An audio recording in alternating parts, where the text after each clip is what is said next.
আসসালামু আলাইকুম বন্ধুরা, আজকে আমি কি বানাবো এই যে দেখুন, ডাইলের বড়া। তো ডাইলের বড়া বানাতে আমি যা যা নিয়েছি, এখানে ডাইল মসুর ডাল বেটে নিয়েছি, চিংড়ি মাছ, গুঁড়া চিংড়ি, রসুন বাটা দিয়ে দিলাম, রসুন বাটা। আর এগুলো হচ্ছে পুঁই শাক, আমার গাছে পুঁই শাক হয়েছে, সেই পুঁই শাক। এবং এই পুদিনা পাতাগুলো কিন্তু আমার ছাদে প্রচুর পুদিনা পাতা হয়েছে, তো সেগুলো নিয়ে নিয়েছি। এবং এখন দিয়ে দেবো আমি এই যে পেঁয়াজ, তারপরে এগুলো হচ্ছে কাঁচামরিচ।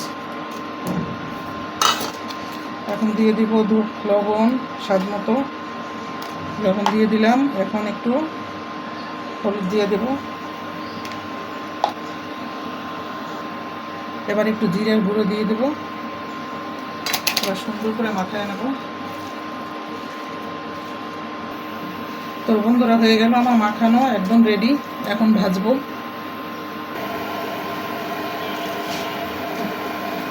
সুন্দর করে চাপটা চাপটা করে দিয়ে দেবো। এই যে দেখুন,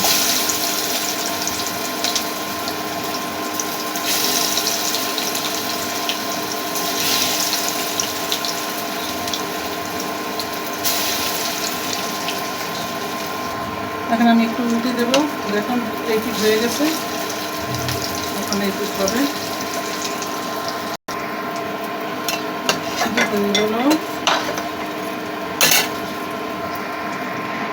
হয়ে গেল বড়া।